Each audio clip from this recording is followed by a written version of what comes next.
우리 시간 다 같이 자리에서 일어나 찬송가 1장을 부르시겠습니다.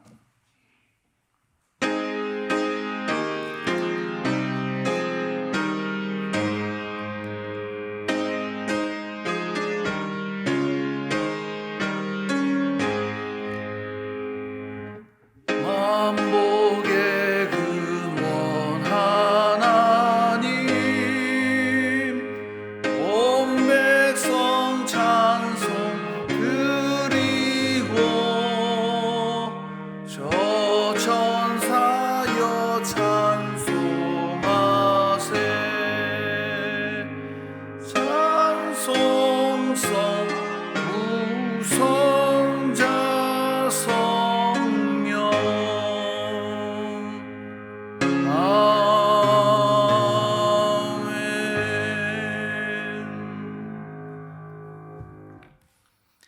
하나님 아버지, 오늘 예배 자리에 있게 하시니 감사합니다. 선물로 주신 우리 이 5월 가정을 살피고 또 저희를 돌아보게 하시니 감사합니다. 사랑하는 자녀들의 마음밭에 하나님 경외하는 믿음을 주셔서 불의와 불법에 치우치지 않고 자족하는 마음을 가진 건강하고 성숙한 성도가 되게 하여 주옵소서. 하나님, 구하옵기는 나 자신이 먼저 하나님의 자녀답게 하나님 앞에 또 이웃에게 좋은 성도가 되게 하여 주옵소서. 오늘도 예배를 통해 하나님 더욱 알기를 원합니다. 예수님의 이름으로 기도합니다. 아멘. 우리 자리에 앉으시겠습니다. 찬송가 322장 찬송하시겠습니다.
천국 어서 이루어주소서.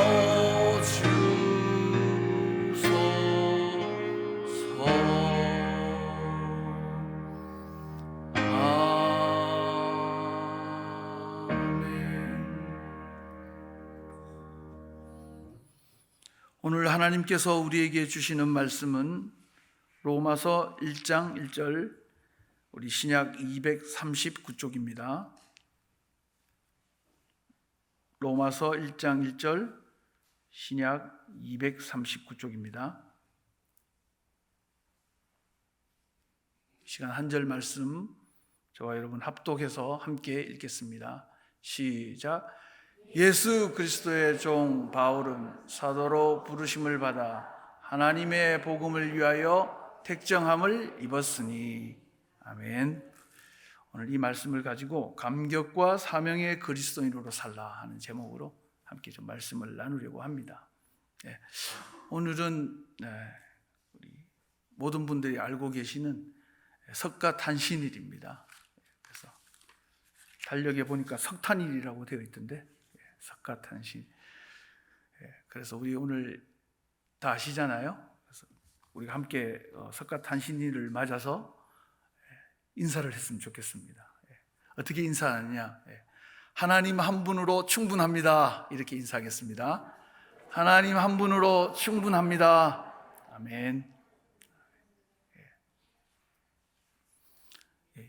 조금 인상을 풀고 하셔도 괜찮습니다.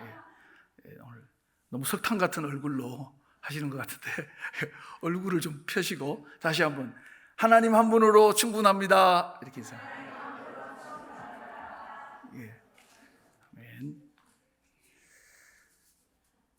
어떤 목사님이 이제 중요한 집회를 참석하게 되셔가지고 거기서 말씀을 전하시게 되었습니다.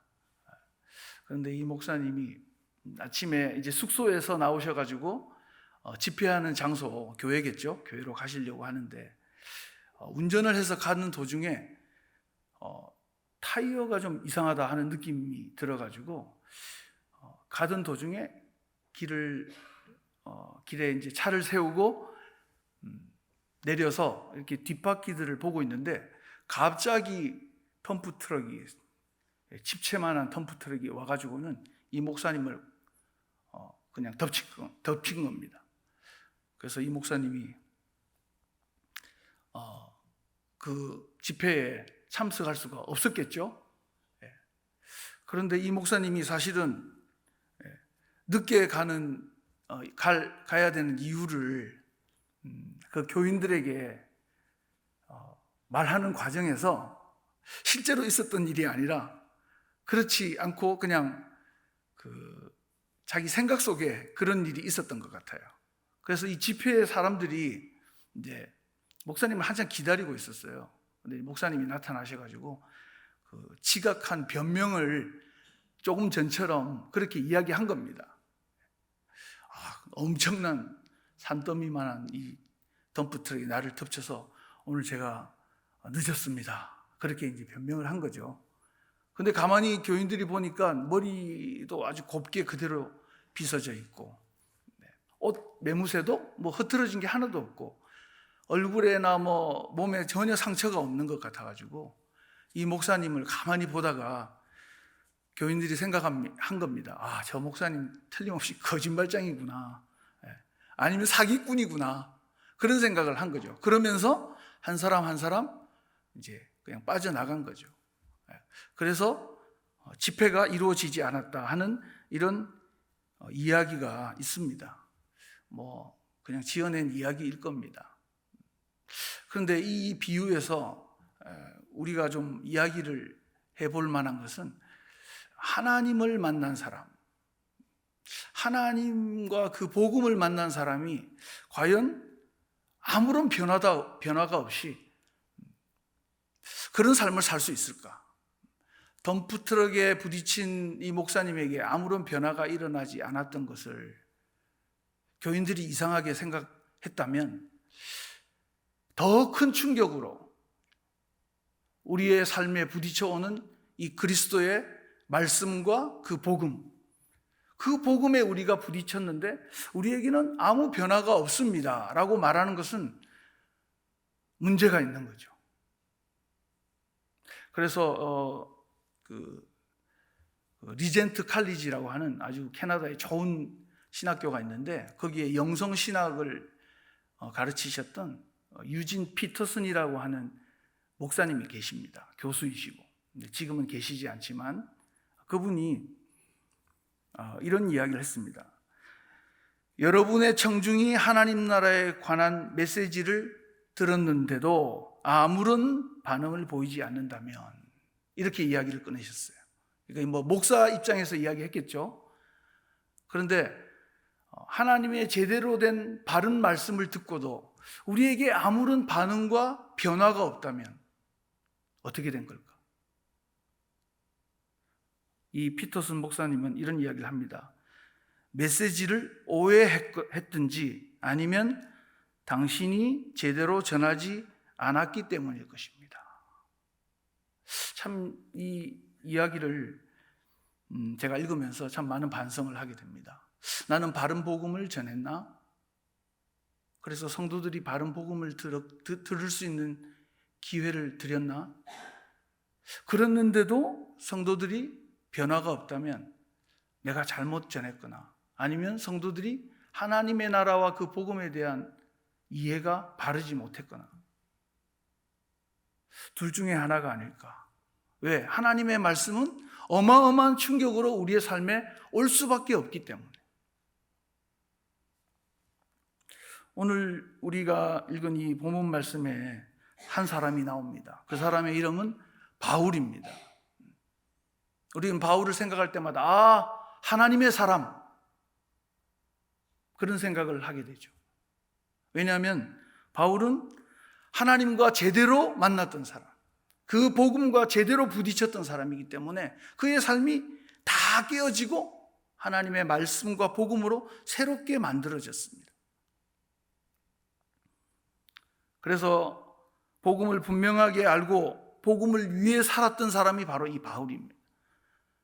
어떤 의미에서 제대로 안다는 것은 제대로 살게 되는 것이죠.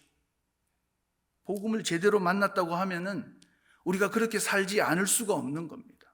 사라지는 겁니다. 오늘 로마서에서 이 하나님의 복음을 제대로 만났던 이 바울이 자신을 소개하는 내용이 오늘 읽었던 이 본문 1장 1절 말씀입니다. 거기에 보니까 바울은 자신을 소개하기를 나는 종이다, 그리고 나는 사도다, 이렇게 자신을 표현하고 있습니다. 여러분, 이 로마서라는 이 성경은 로마에 있는 그리스도인들을 위해서 썼던 바울의 서신인데, 사실 이 로마서는 복음의 정수라고 이야기할 만큼 복음의 핵심이 그 안에 녹아 있습니다. 또 반면에 재미있는 것은 바울이 한 번도 로마 교회를 세우거나 로마야 교회에서 목회를 한 적이 없습니다. 사실 로마 교회 교인들 잘 몰라요. 그럼에도 불구하고 자신이 로마서에 자신을 어떻게 소개하는가를 우리가 오늘 보게 되는데, 나는 종이다, 나는 사도다, 그렇게 자신을 표현하고 있다는 것입니다. 그래서 우리가 오늘 이 바울의 정체성, 나는 이런 사람이다. 첫 번째가 나는 종이다, 그렇게 표현했기 때문에 우리가 이 바울의 정체성을 보면서 나는 어떤 사람이 되어야 하겠는가 하는 것에 대한 우리의 그 해답을 우리가 오늘 발견할 수 있게 되기를 간절히 바랍니다. 오늘 첫 번째로 이 바울은 자신을 표현하면서 종이라고 했습니다. 이 종은 원래 둘루스잖아요. 둘러스? 노예라는 뜻입니다. 노예. 그래서 이 당시에는 이 노예를 말할 줄 아는 당나귀, 그렇게 이야기했다고 해요. 그냥 재산인 거죠, 재산. 아무런 인격적인 대우를 받을 수 없는 사람. 그런데 사실 바울은 그런 사람이 아니잖아요. 당대 최고의 랍비인 가말리엘에게서 공부했던 사람입니다. 문화생이었습니다. 왜 바울이 그러면 이렇게 지나친 겸손을 보여주고 있는가? 대단한 사람인데도 불구하고 나를 일개의 종으로 표현하는 데는 이유가 있습니다. 이 출애굽기 21장에 보면은 이 종의 많은 개념들이 있는데 그 중에 귀 뚫린 종이라는 게 있어요. 귀 뚫린 종. 이 출애굽기 21장에 보면은 이런 내용이 나옵니다. 종이 자기 상전을 사랑하기 때문에, 뭐 사랑한다는 말에는 여러 의미가 있겠죠. 존경하고 참 고마워하고 내가 참 그분에게 은혜를 입었구나 이런 생각이 있을 때는 그 종이 상전에게로 가서 내 귀를 뚫어 주십시오. 그렇게 해서 상전이 종을 데리고 문이나 문설주에 가서 거기에다가 송곳으로 귀를 뚫는 겁니다. 그러니까 귀 뚫린 종, 이 종은 이제 평생 종이 되는 거죠. 그래서 성경에 보니까 자유인이 되지 않겠노라 그렇게 선언하는 겁니다. 나는 자유인이 되지 않고 종신토록 이 상전을 섬기겠다 하는 뜻이 그 귀 뚫는 그 일 안에 포함이 되어 있는 겁니다. 의미가 담겨져 있는 것입니다. 여러분, 이 귀 뚫린 종은 어떤 표정으로 귀가 뚫릴까요? 물론 몸에 상처가 나니까 아플 겁니다. 고통스러울 거예요. 그러나 분노나 고통을 넘어서서 거기에는 기쁨과 감격이 있을 겁니다. 이 사람이 내 주인이다. 내 평생을 드리고 내 처자들 다 모아서라도 이분의 밑에 들어가 살고 싶은 마음이 있는 그런 좋은 상전을 내가 만났다 하는 그 의미가 거기에 포함이 되어 있는 것입니다. 그래서 자유와 맞바꿀 수 있는, 자유를 포기하고라도 나는 이분의 노예가 되겠다 하는 의지가 그 안에 담겨 있는 것이죠. 여러분, 그 사람의 표정이 과연 어떨까요? 기뻐할 겁니다. 감격할 겁니다. 왜? 나는 제대로 된 주인을 만났으니까. 여러분, 그것이 바로 소속감인 거예요. 소속감. 여기에 오늘 바울이 나는 그리스도 예수의 종이다라고 할 때 이 종은 그냥 값어치 없는, 가치 없는 인간, 그런 의미가 아니지 않습니까? 오늘 이 귀 뚫린 종의 감격이 바울에게 있었다는 거예요. 나는 제대로 된 하나님을 만났다. 내 평생과 내 삶 전체를 주고라도 아깝지 않은 나는 그분을 만났다 하는 믿음의 고백이 그리스도 예수의 종이라는 이 말 안에 그대로 녹아 있는 것입니다. 자기를 사랑해주고 믿어주는 사랑에 대한 감격, 그것이 바울이 종이라고 표현한 이 표현 속에 그대로 녹아 있는 것입니다. 여러분, 어떤 의미에서 우리가 신앙의 감격이 없는 이유, 감격이 사라진 이유, 그것은 우리가 제대로 된 소속감을 가지고 있지 못하기 때문이에요. 내 주인은 예수 그리스도이십니다. 내 삶을 다스리시고 통치하실 분은 오직 주님이십니다 하는 분명한 신앙 고백과 함께 소속감이 없기 때문에 우리의 감격이 사라져가고 있는 것은 아닙니까? 메마르고 날카롭고 삭막한 우리의 삶의 이유가 여러 가지일 수 있지만, 그러나 더 깊은 곳에 가장 확실한 이유는 바로 나에게 예수 그리스도에 대한 소속감이 없기 때문인 것입니다.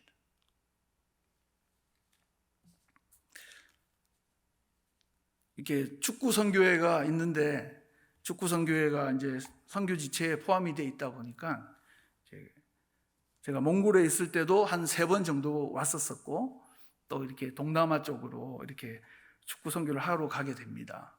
지난번 갔을 때는 이제 그 학교에 있는 아이들에게, 유소년 아이들에게 이제 축구를 가르쳐 주는 거죠. 자세를 어떻게 하고, 그다음 킥을 할 때는 어느 부분을 맞춰야 되고, 막 이런 걸 이제 가르쳐 주려고 실내 축구장을 이제 빌려가지고 거기서 교육을 했습니다.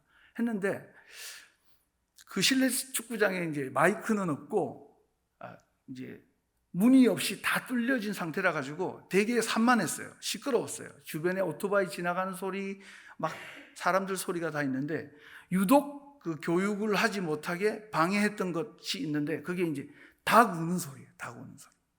이 닭이 정신을 못 차리고 하루 종일 우는 겁니다. 그래가지고 이제 뭘 이렇게 설명을 진지하게 하려고 하면은 꽉이야 이렇게는 안 울더라고요. 그 나라 인도네시아 닭은 또 약간 소리가 다르긴 한데 아무튼 이런 식으로 막 우니까 목청이 얼마나 좋은지 하여튼 이 닭이 울 때마다 교육을 또 중단하고 그래서 이제 저도 그렇고 같이 갔던 집사님들이 다 축구화를 신고 있잖아요. 가서 닭을 쳐야 되겠다. 그래서 이제 그런 마음으로 이제 조용히 이제 뒷짐지고 천천히 이제 안 그러는 것처럼 어슬렁어슬렁 이렇게 가서 이제 닭을 발로 한번 차려고 다 갔는데 가다 보니까 그 닭 묶어둔 그 장소 바로 옆에 사람이 겨우 이제 허리를 숙이고 들어가야 될 만한 조금 공간이 있는데 그 좁은 공간 안에 이 젊은 부부가 살고 있는 겁니다. 이 젊은 부부가 보아하니까 이 실내 축구장을 관리하는 사람 같아요. 그래서 저희가 아주 노련한 자세로 가서 이 닭을 치려고 했는데 와, 그 두 분이 얼마나 매서운 눈으로 우리를 딱 쳐다보고 있는지 지금도 그 눈빛을 저희가 잊을 수가 없는 거예요. 약간 그 살기가 느껴지는. 그래가지고 저희가 그냥 그 앞으로 왔다 갔다가만 하다가 그냥 돌아왔어요. 그래서 제가 그때 느낀 게 이 닭이 주인을 정말 잘 만났구나. 이 주인 덕분에 네가 살은 줄 알아라. 우리가 그런 이야기를 농담으로 했었었는데 성경에 보면은 예수님께서 제자들에게 물으십니다. 너희는 나를 누구라고 하느냐? 여러분, 이 질문을 여러분들은 어떻게 해석하십니까? 단순하게 예수님이 퀴즈를 내신 건가요? 얼마나 우리 제자들이 똑똑한가를 알아보시기 위해서 시험하신 건가요? 저는 오늘 말씀을 준비하면서 이것이야말로 주님께서 그 제자들에게 너희가 어디에 속해 있는지를 알라라고 물으신다 하는 생각을 했었습니다. 주는 그리스도이십니다. 주는 살아계신 하나님의 아들이십니다. 여러분, 그리스도인이 어떤 의미가 있습니까? 나는 그리스도에게 속한 사람이다 이런 의미가 있지 않습니까? 나는 그리스도인입니다 하는 우리의 이 분명한 신앙 고백이 하나님께서 우리를 하나님의 자녀로 삼으시고 우리를 지키시고 아까 그 닭 주인보다도 더 불꽃 같은 눈동자로 우리의 삶을 살피시고 지키시고 복을 주신다. 우리가 그 믿음을 가지기 위해서 우리에게 분명한 믿음의 고백이 필요한데 그것이 주님은 그리스도이십니다 하는 이 고백인 것입니다. 이것이 우리의 소속감이고 이것이 우리의 복의 근거가 되는 것입니다. 우리 오늘 예배드리는 모든 승리교회 성도님들 그리스도께 속한 사람이 되시기를 우리 주님의 이름으로 축원드립니다. 두 번째로는 이 사도인데 바울은 자신이 사도라고 밝히고 있습니다. 사도가 해야 할 일은 무엇인가? 오늘 말씀에 의하면은 하나님의 복음을 전하는 것입니다. 오늘 여기 이 사명에 대한 이야기잖아요. 난 무엇을 해야지 되는 사람인가? 내가 오늘 바울은 내가 그리스도의 말씀을 복음을 전하는 사람이다 하는 것을 분명히 깨달았습니다. 목표 의식이죠. 목표 의식. 내가 이 땅을 살면서 나는 뭘 하면서 살아야 하는가? 그런데 내가 누구인지를 알 때 비로소 내가 무엇을 해야 되고 또 어떻게 해야 하는가에 대한 답을 얻을 수가 있는 겁니다. 왜? 내가 누군지 모르는데 내가 어떻게 살고 뭘 해야 되는지를 그야말로 어떻게 알겠습니까? 그래서 오늘 이 사도라는 직분도 어떤 의미에서는 이 정체성과 연결이 된 거예요. 내가 뭘 하는 사람이구나, 나는 이 땅에서 어떻게 살아야 하는 사람이구나 하는 것에 대한 답을 주고 있는 것이죠. 이 코로나 때 이 코로나로 인해서 가게 문을 닫게 된 한 자영업자가 있습니다. 이 한 사람뿐만 아니라 그 당시에 얼마나 많은 사람들이 자신의 일을 접었습니까? 그런데 오늘 이 소개하려고 하는 이 자영업자는 한 10년간 열심히 성실하게 일을 하다가 가게 문을 닫고 한 2주 정도 많은 생각을 했다고 합니다. 고민도 했겠죠. 어떻게 해야 하나. 그런데 이 사람이 내린 결론이 이랬습니다. 나는 망한 사업가가 아니라 아빠다. 나는 망한 사업가가 아니라 아빠다. 사업은 실패했지만, 사장으로서 사업은 실패했지만 나는 아직도 나에게 가장이라는 직분이 남아있다. 그런 생각을 하면서 이 사람이 마음을 고쳐먹기 시작하고 자기 가게는 망했지만 다른 가게에 아르바이트로 일을 하게 되는 것입니다. 성실하게. 여러분, 우리가 하나님 앞에서 내가 누구인지에 대해서 좀 진지한 고민이 필요합니다. 아빠가 사장님보다도 훨씬 더 근본적인 자기의 존재이잖아요. 그러니까 자기가 아빠이고 또 가장이기 때문에 내가 비록 망한 가게의 사장일 수는 있지만 아빠로서 내가 해야 할 일을 이 사람은 찾은 것입니다. 우리가 때로는 교회 안에 있는 많은 직분들이 우리에게 짐이 될 때가 있습니다. 저도 역시 마찬가지입니다. 목사라는 이 직분이 참 짐이 될 때가 있어요. 그런데 그때마다 목사로서는 진짜 못하겠다. 목사로서는 이 일을 못하겠다. 그런 마음으로 그 일을 포기하고 싶을 때가 참 많이 있어요. 그런데 그때마다 우리가 찾는 결론, 제가 가지는 결론은 그렇지만 나는 예수 믿는 사람이잖아. 나는 그리스도인이잖아. 그런 나에 대한 성찰을 하게 될 때 다시 그 일을 하게 되는 경우가 종종 있습니다. 목사로서 제가 언제까지 살겠습니까? 하나님 앞에서 목사를 그만둬야 될 때도 있잖아요. 그때가 올 거잖아요. 그런데도 하나님 앞에서 나는 이 목사의 일을 그만두고 그리스도인으로서 어떻게 살아갈 것인가에 대한 고민을 할 때가 있습니다. 여러분들도 마찬가지일 겁니다. 여러분이 장로님이든 권사님이든 어떤 직분을 가졌든 상관없습니다.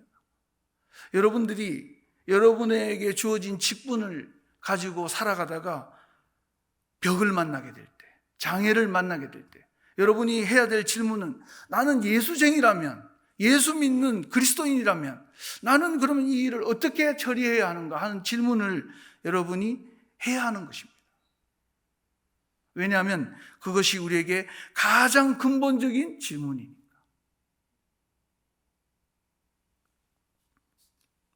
여러분, 오랜 경험을 가진 이 산악구조 전문가에게 등산객들이 질문을 했습니다. 산에서 조난을 당하면 어떻게 해야 됩니까? 그랬더니 이 전문가가 이렇게 이야기했습니다. 산에서 조난을 당하는 이유가 있는데 그것은 충분히 깊이 가지 않기 때문입니다. 참 어려운 대답인데, 산에서 길을 잃는 이유는 충분히 깊이 가지 않기 때문이라고 이야기한 겁니다. 이 말은 어떤 의미가 있냐면은, 저도 그런 경우가 있지만 산에 가서 길을 잃은 경우가 있거든요. 근데 한국의 대부분의 산은 이정표가 너무 잘 되어 있어요. 근데 우리가 이정표가 나오기 전에 어느 정도 가다가 내 판단에 이 정도면 충분히 들어왔다 생각하고 거기서부터 자기가 길을 찾기 시작하는 겁니다. 그래서 길을 잃어버린다는 거예요. 불안해하지 말고 여기 많은 사람들이 왔다 가는 곳이니까 충분히 나를 안내해 줄 이정표가 나타날 것이다 생각하고 깊이 가면 되는데, 이정표가 나오기까지 충분히 가면 되는데 우리가 그렇게 하지 못한다는 거죠. 중간에 조급함과 불안함으로 내가 생각하는 그 길을 찾기 때문에 우리가 조난을 당한다는 겁니다. 우리가 하나님 앞에서 목사이고 장로이고 권사이고 이것은 다 떼고, 내가 그리스도 앞에서 진짜 예수 그리스도를 만난 하나님의 사람이 맞는가? 나는 참 구원받은 하나님의 백성인가? 여기까지 가야 되는 거죠. 그렇게 할 때 우리에게 오는 고난도 이겨낼 수 있는 겁니다. 하나님, 예수님이 계시고 하나님이 내 아버지신데 내가 왜 여기서 포기해야 합니까? 그런 오기가 생기는 겁니다.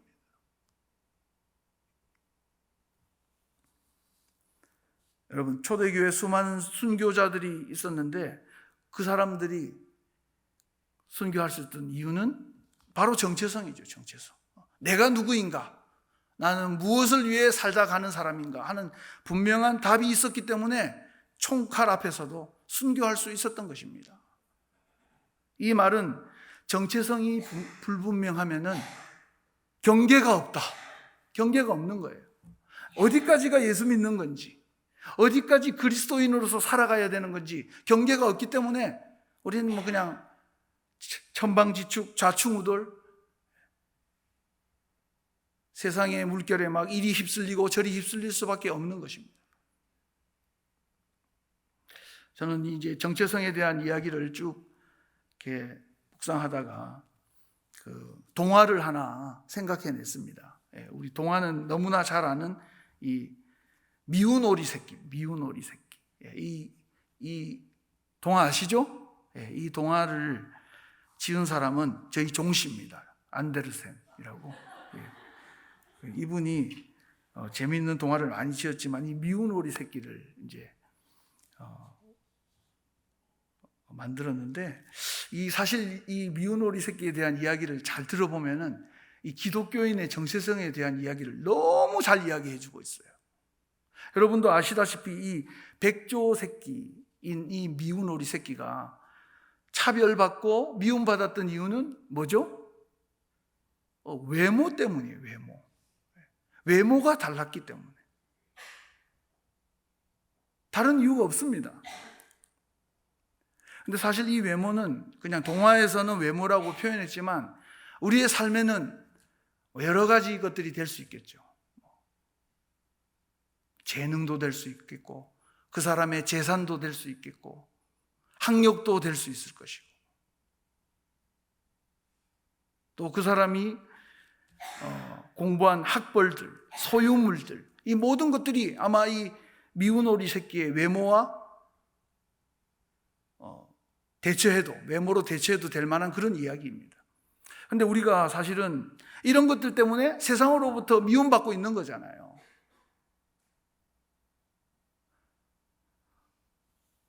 그런데 오늘 미운 오리 새끼의 진짜 본질적인 문제는 외모가 아니에요. 이런 것들 때문에 받는 그런 차별이 아니에요. 그것은 자기 자신이 누구인지를 몰랐기 때문에. 그 아름답고 예쁜 이 백조임에도 불구하고 자기 자신이 그냥 한 마리의 못생긴 오리라고 생각했기 때문에. 주변의 부정적인 그 평가들, 그죠? 너는 왜 그렇게 못생겼냐? 왜 그렇게 몸집이 크냐? 이런 이야기들이 이 어린 백조의 생각을 다 지배해버린 겁니다. 그래서 자기에게는 진짜 자아가 아니라 가짜 자아로 충만했던 거죠. 나는 못생긴 사람, 나는 무능한 사람, 나는 가치 없는 존재. 그런 것들로 기독교인임에도 불구하고 그 생각이 다 잠식당한 사람들이 우리 주변에 얼마나 많이 있습니까? 어쩌면 나 자신이 그런 사람일 수 있습니다. 그런데 이 미운 오리 새끼가 언제 자기가 자신의 모습을 발견하게 되죠? 이 호수에 가가지고 다른 백조들이 그 물 위에 너무 우아하게 고상하게 떠 있는 것들을 보면서 그 호수에 비친 자기 자신을 보면서 나도 저들과 같은 백조인가? 그제서야 깨닫게 되는 것이죠. 저는 이것이 참 큰 의미를 우리에게 준다고 생각합니다. 우리가 예수 믿는 사람, 하나님의 사람들과 함께 있어야 되는 이유가 그거죠. 세상 사람들, 세상의 가치와 함께 있을 때 우리는 이리 흔들리고 좌절하고 낙심합니다. 그러나 우리가 교회로 오는 이유, 하나님의 말씀 앞에 서는 이유, 믿음의 사람들과 교제하는 이유는 그겁니다. 나를 보는 거죠. 나는 구원받은 하나님의 백성인데, 나는 저 사람들과 다르게 살 수밖에 없는 존재인데 하는 것에 대해서 언제 발견하느냐? 하나님을 만날 때, 말씀의 거울에 우리를 비추어 볼 때, 믿음의 사람들과 만날 때 우리는 비로소 우리 자신을 발견하게 되는 것입니다.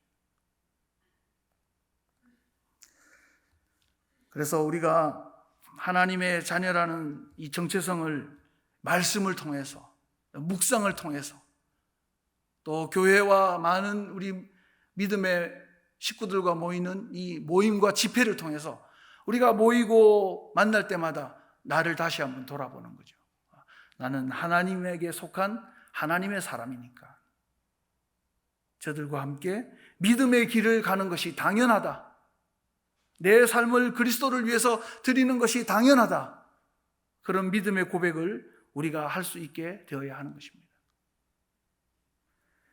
여러분, 성경 이 마태복음에 보면은 너희는 세상의 빛이라 산 위에 있는 동네가 숨겨지지 못할 것이요, 그런 말씀이 있어요. 여러분, 그냥 마을이 특별하게 광고를 하면서 우리가 산 위에 있는 마을입니다 할 필요가 없다는 겁니다. 따로 광고가 필요 없다는 겁니다. 무슨 말입니까? 그냥 열심히 일상을 살면서 사용하는 그 빛 때문에 산 아래에 있는 사람들이 저기에 마을이 있구나 하는 것을 알게 된다는 겁니다. 우리가 교회라고 예수 믿는 사람이라고 굳이 광고할 필요가 없이 우리 안에 생활의 빛이 있는 거예요. 빛. 그리스도인으로서, 하나님을 믿는 사람으로서, 우리가 하나님의 약속을 붙들고 사는 사람으로서 열심히 나에게 주어진 삶을 잘 살아가게 되면 믿지 않는 사람들이 아는 거예요. 저 사람 예수 믿는 사람이야. 그래서 여러분, 정체성을 잃으면 모든 것을 잃는다 하는 그런 말이 있어요. 정체성을 잃어버리면 모든 것을 잃어버린다. 너무 당연한 얘기 아닙니까? 내가 누구인지, 내가 하나님 앞에서 어떤 존재인지를 모르고 사는 사람은 다 잃어버리는 겁니다. 그래서 오늘도 우리가 바울의 이 고백, 나는 종입니다. 나는 오늘도 귀뚫린 종으로서의 감격을 가지고 살아가는 그런 종입니다. 오늘 고백하고 있는 이 말씀과 나는 예수 그리스도의 복음을 전하기 위해서 사도로 부름받았습니다 하는 이 정체성, 우리가 이 두 가지 정체성을 다시 한번 들여다보면서 나도 바울과 같이 이 부르심 앞에 서 있는 사람이 아닌가? 나도 귀뚫린 종으로서 하나님 앞에 날마다 감격을 회복해가고, 나도 복음을 전하라고 하는 하나님의 제자로 부르셨다고 하는 이 정체성 앞에 다시 한번 우리 자신을 돌아보면서 우리의 남은 인생을 그리스도 앞에 멋있는 그리스도인으로, 하나님을 기쁘시게 할 만한 그리스도인으로 살아가시는 저와 여러분 되시기를 우리 주님의 이름으로 축원드립니다. 함께 기도하시겠습니다. 오늘 주신 말씀을 기억하시면서 우리 합심해서 기도할 때 하나님, 우리 귀뚫린 종으로서의 감격과 사도로, 제자로 부름받은 사명을 늘 기억하게 해주시고, 하나님이 부르신 자리에서 그리스도인으로서 잘 살아가기 원합니다. 하나님, 멋지게 내 사명을 잘 감당해내기를 원합니다. 우리 그렇게 함께 기도하시고, 또 한 가지 기도 제목은 이번에 우리 장로로 선출된 두 분과 또 후보에 올랐던 많은 분들 하나님께서 복을 주시고 또 또 우리 위임 목사님과 당회 가운데 큰 은혜를 부어주셔서 교회가 오늘 바울이 말한 이 사명을 잘 이루어갈 수 있도록 하나님께서 승리교회 축복해 주십시오. 이 두 가지 기도 제목을 가지고 우리가 함께 기도하도록 하겠습니다. 하나님 감사합니다. 하나님께서 우리에게 주신 귀한 은혜 오늘도 알기 원합니다. 나는 누구인지 오늘 우리 하나님 앞에 서 있습니다. 하나님, 날마다 귀뚫린 종의 감격이 나에게 있습니까? 하나님, 세상과 나를 넘어뜨리려고 하는 많은 것에서부터 오늘도 예수의 이름, 그 이름과 나를 구원하신 그 하나님의 사랑 앞에 우리가 날마다 감격하며 서 있게 해주십시오. 하나님, 당당하게 살아가게 해주십시오. 하나님의 약속 앞에 붙들려 살게 해주십시오. 하나님, 무엇을 해야 할지 오늘도 말씀하시는 주님의 그 명령과 부르심 앞에 나는 사도입니다. 예수 그리스도의 그 복음을 전해야 할 사도입니다. 하나님, 오늘도 주님이 부르신 그 부르심 앞에 서 있게 해주십시오. 흔들리지 않게 해주십시오. 두려워하지 않게 해주십시오. 하나님, 오늘도 하나님 앞에서 믿음으로 굳건하게 내 자리를 지키고 하나님 살아가게 해주시기를 원합니다. 하나님, 또 장로 선출을 하나님 또 잘 마치게 해주셔서 감사합니다. 하나님, 선출되신 두 분과 또 하나님 함께 후보에 올랐던 많은 분들, 그 마음과 하나님의 삶 가운데 복을 주셔서 교회를 위하여 아름답게 충성하게 하시고 또 우리 위임 목사님과 우리 당회 가운데 복을 주셔서 함께 아름다운 교회를, 하나님의 귀한 교회를 이루어가는 하나님 교회가 되도록 주님이 은혜를 베풀어 주시옵소서. 주께서 우리와 함께 계시고 또 우리에게 오늘도 말씀하신 대로 살아가게 하실 힘을 주실 것을 믿고 감사드리며 우리 주 예수님의 이름으로 기도합니다.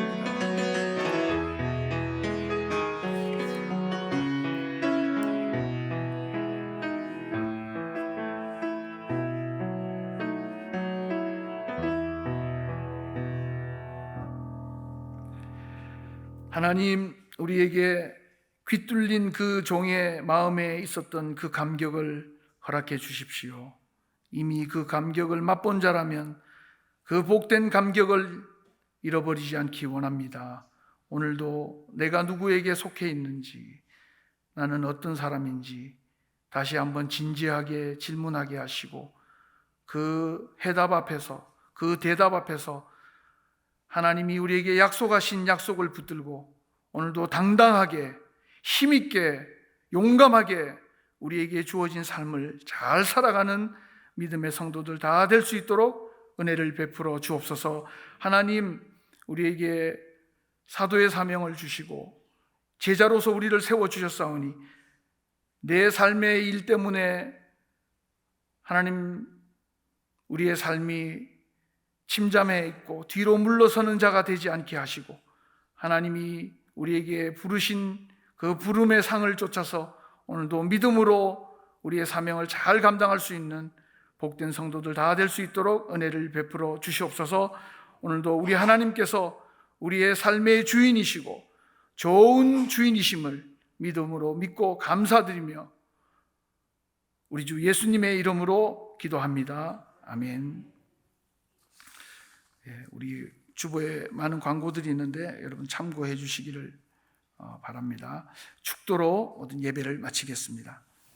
이제는 우리 주 예수 그리스도의 은혜와 하나님 아버지의 크고 놀라우신 사랑하심과 성령의 교통하시고 인도하심이 오늘도 감격과 사명으로 그리스도인으로서의 삶을 잘 감당해 나가기를 믿음으로 소원하고 기도하는 승리교회 모든 성도들 위해 앞으로 걸어가야 할 우리의 남아있는 인생의 길 위에 이제로부터 항상 함께 계시기를 간절히 축원하옵나이다. 아멘.